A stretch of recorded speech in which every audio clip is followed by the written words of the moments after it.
E aí, galera determinada que não perde o foco e não desiste nunca, beleza? Juntos aqui aprendendo direito. Antes de começarmos, repita comigo: eu sou foda, eu vou conseguir. Acredite, você é capaz. Agora vamos começar. No vídeo anterior, deixamos uma questão sobre o artigo 5º. Agora, vamos analisar a questão para quem não conseguiu resolvê-la. Vamos lá? Então, a questão foi uma questão de 2010 do cargo de auditor fiscal de tributos, aplicada pela Fundação Carlos Chagas. O item 1, vamos ver a questão. Aplica-se a lei brasileira aos crimes cometidos a bordo de, primeiro, embarcações brasileiras de propriedade privada que estejam em mar territorial estrangeiro. Atenção aqui, estrangeiro, em mar territorial estrangeiro. Esta alternativa está errada. Se a questão mencionasse que o crime deixou de ser julgado pelo país estrangeiro, então, nesse caso, poderia se aplicar a lei brasileira nos termos do artigo 7º, inciso 2º, a linha C do Código Penal. Vejamos o que diz o artigo 7º, inciso 2º, a linha C do Código Penal. Vamos lá. Artigo 7º. Ficam sujeitos à lei brasileira, embora cometidos no estrangeiro. Inciso 2º. Os crimes, a linha C, praticados em aeronaves ou embarcações brasileiras, mercantes ou de propriedade privada, quando em território estrangeiro e aí não sejam julgados, ok? Então, a alternativa 1 está errada, certo? Vamos agora para a alternativa 2. Aplica-se a lei brasileira aos crimes cometidos a bordo de aeronaves brasileiras a serviço do governo brasileiro que estejam em espaço aéreo estrangeiro. Preste atenção, aeronaves brasileiras a serviço do governo brasileiro, que estejam em espaço aéreo estrangeiro. Essa alternativa está correta. E a resposta é facilmente encontrada no artigo 5º, parágrafo 1º do Código Penal, é claro. E vamos à alternativa 3. Aplica-se a lei brasileira aos crimes cometidos a bordo de embarcações estrangeiras de propriedade privada que estejam em mar territorial brasileiro. É lógico, né? Em mar territorial brasileiro é território brasileiro. Então a alternativa está correta e é facilmente localizada a resposta no artigo 5º, parágrafo 1º também. E a alternativa correta, então, seria a alternativa A de abestado, ok? É isso aí, pessoal. Agora, vamos analisar o artigo 6º. O artigo 6º traz o lugar do crime. Vamos lá. Artigo 6º.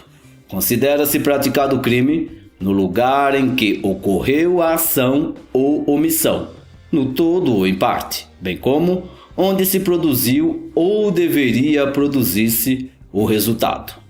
Existem 3 teorias para determinar o lugar do crime. São elas a teoria da atividade, a teoria do resultado, a teoria mista ou da ubiquidade. Nome feio da peste. Vejamos, a teoria da atividade considera como local do crime o local da ação ou da omissão, ou seja, o local dos fatos ou o local dos atos executórios. Já a teoria do resultado considera como lugar do crime onde se deu o resultado. Por exemplo, você dá um tiro em alguém na fronteira entre Brasil e Chile, e a vítima cai morta no Chile, onde é considerado o local dos fatos.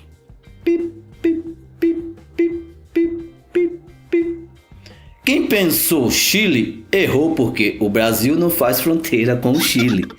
Mas como isso não é aula de geografia, a gente pode usar o exemplo que quiser e como o vídeo é meu, eu vou usar esse exemplo e pronto. Beleza? Então, pela teoria do resultado, o local dos fatos seria o Chile.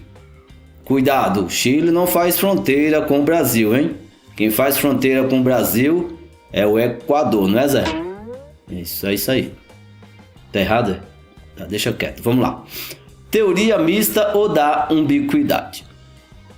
A teoria mista ou da nome difícil da porra. Teoria mista ou da ubiquidade. Considera o local do crime, tanto o local dos fatos, quanto o local onde se deu o resultado. Nosso ordenamento jurídico adota essa teoria, ou seja, o ordenamento jurídico brasileiro adota a teoria mista ou da ubiquidade.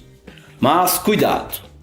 O artigo 70 do CPP diz que o lugar do crime é onde se deram os atos executórios. No entanto, isso é fácil de se entender, porque o artigo 6º destina-se ao direito penal internacional.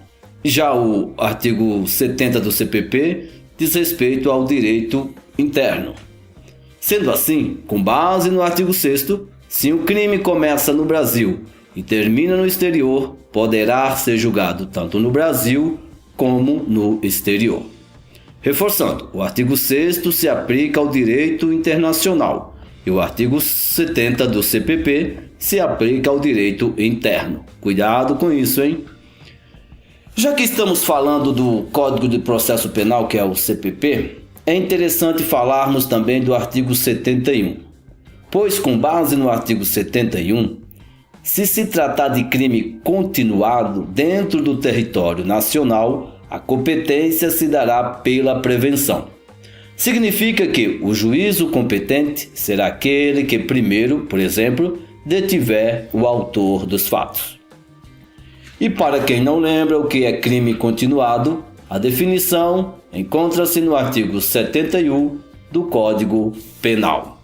E como todo mundo tem preguiça de abrir o código, então vamos lá. Artigo 71. Crime continuado.